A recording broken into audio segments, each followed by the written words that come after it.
General અમારે 2 દિવસ અગાઉ મળવાનું થયું હતું, ત્યારે અમારે પ્રાથમિક ચર્ચા બધી થઈ. ચર્ચાના અંતે આજે મળવાનો અમારે ફરીથી નિર્ણય થયો.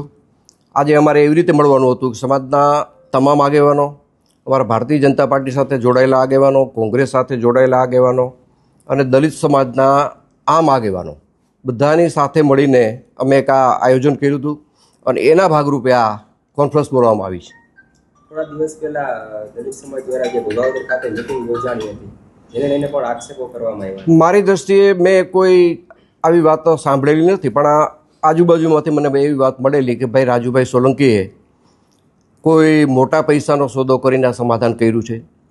તો હું સ્પષ્ટતા કરું છું કે આ સમાધાન બાબતે રાજુ સોલંકીએ એક પણ રૂપિયો મારી પાસેથી લીધેલો નથી. એની હું નિષ્ઠાથી ચોખવટ કરું છું.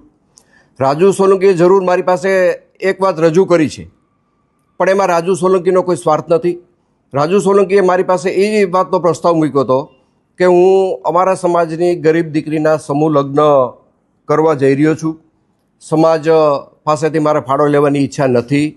તમે મને આ સમૂહ લગ્નમાં ભોજન સમારંભના ખર્ચમાં તમારે મને મદદ કરવાની છે અને આ ભોજન સમારંભ તમારે મને કરાવી દેવાનો છે. અને એમાં મેં રાજુને હા પાડેલી છે. બાકી રાજુએ કોઈ રોકડા પૈસાની વાત, કોઈ સમાધાન પેટે સોદાની વાત રાજુ સોલંકીએ મને ક્યારેય કરેલી નથી. રાજુ સોલંકી ક્યારે એક પણ પૈસાનો મારે વહીવટ થયેલો નથી.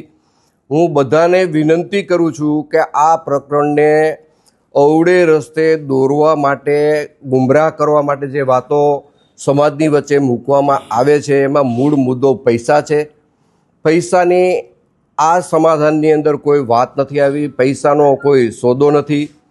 જે મારી અને રાજુ સોલંકીના પરિવાર વચ્ચેની જે ગેરસમજ હતી, એ ગેરસમજ અમે સામે બેસીને દૂર કરી છે. મારે આ પ્રકરણમાં વધારે એવું કહેવું છે કે સમગ્ર પ્રકરણ જ્યારે બન્યું ત્યારે સામાન્ય ઉગ્ર બોલાચાલીનો મામલો હતો.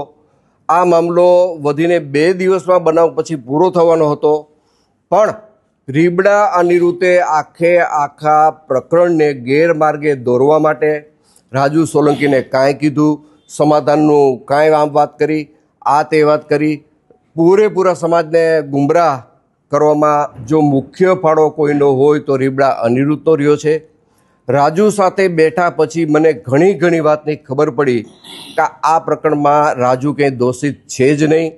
અને આ પ્રકરણને અવળો રસ્તો ચીંધાડવા માટે, આખી વાતને ગુમરાહ કરવા માટે અને પ્રકરણને આખું ડાયવર્ટ કરવા માટે માત્ર ને માત્ર જો આમાં કોઈનો હિસ્સો હોય તો આ પ્રકરણને ગેરમાર્ગે દોરવામાં રીબડા અનિરુદ્ધનો હિસ્સો છે. રાજુ સોલંકીએ ક્યારેય પૈસાની વાત કરી નથી. રાજુ સોલંકીના પુત્ર જે મારી બાજુમાં બેઠો છે સંજય, એમને કોર્ટ સમક્ષ જે કાંઈ બનાવની હકીકત હતી એ હકીકત કોર્ટ સમક્ષ એને રજૂ કરી દીધી છે. વાત હવે પછીના કેસની છે. તમારા કેસની રીતે પણ સમાધાન થઈ ગયું છે, કાયદાની રીતે પણ સમાધાન થઈ ગયું છે અને મૌખિક અમે બેઠા પછી એક પારિવારિક ભાવનાથી અમારી વચ્ચે આ સુખદ અંત આવ્યો છે. આ વસ્તુને કોઈ અવળે રસ્તે ન દોરે, કોઈ જુદી રીતે ન જોવે. રાજુ સોલંકી પણ ભોગ બનીને આવ્યો છે, ત્યારે એને કોઈએ કાંઈ કરી દીધું નથી.